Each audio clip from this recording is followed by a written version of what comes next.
31 мартка карата күндүн маанилүү жаңылыктары. Ош шаарына троллейбустарды сатып алуу үчүн 14 миллион евродон ашык насыя алынат.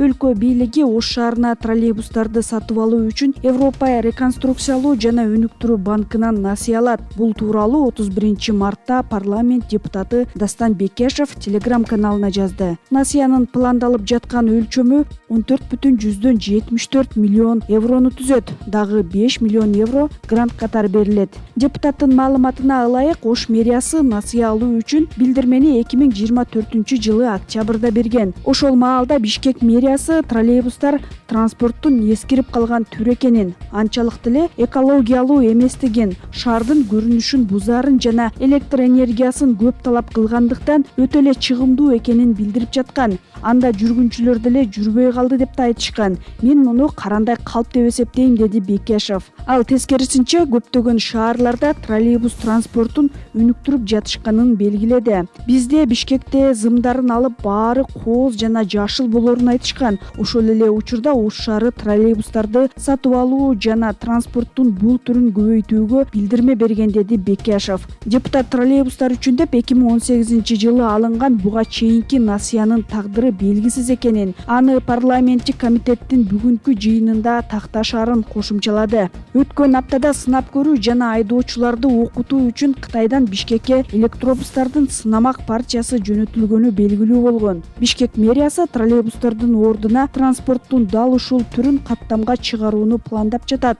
Бул жөнүндө былтыр жазында эле айтылган. Жергиликтүү активисттер бул демилгеге каршы болуп, электробустардын аккумуляторун экологиялык жактан коопсуз сактоо жана утилдештирүү маселеси жаралаарын айтып чыгышкан. Бирок мэр Айбек Жунушалиев троллейбустар эскирип калганын жана актуалдуулугун жоготконун билдирген. 29-августта Бишкек шаардык кеңеши 100 троллейбусту Ош шаарына берүү чечимин жактырган.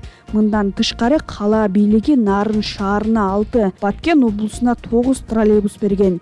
Бул чечим боюнча активисттер Бишкек мэриясын сотко беришкен. Ал боюнча териштирүүлөр дале уланууда. Троллейбустар Бишкектин көчөлөрүндө 2024-жылдын 4-ноябрынан тарта жүрбөй калган. Ал арада баш калаанын аймактарга берилген троллейбустары колдонулбай турат.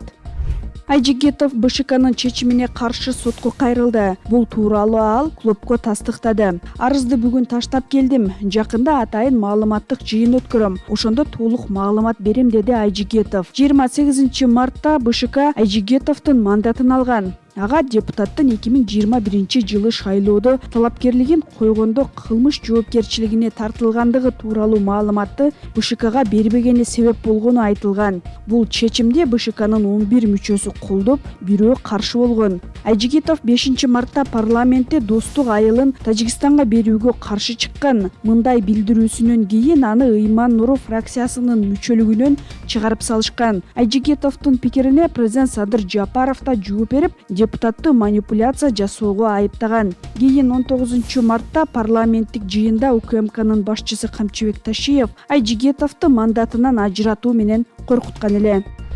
Азия чемпионатында кыргыз балбандары 6 медаль тагынды. Иорданиянын Аман шаарында өтүп жаткан Азия чемпионатында кыргызстандык балбандар 2 алтын, 2 күмүш жана 2 коло жалпы 6 медаль жеңди. Эркин күрөш боюнча Эрназар Ахматалиев алтын, Урузбек Токтомамбетов күмүш медаль утту.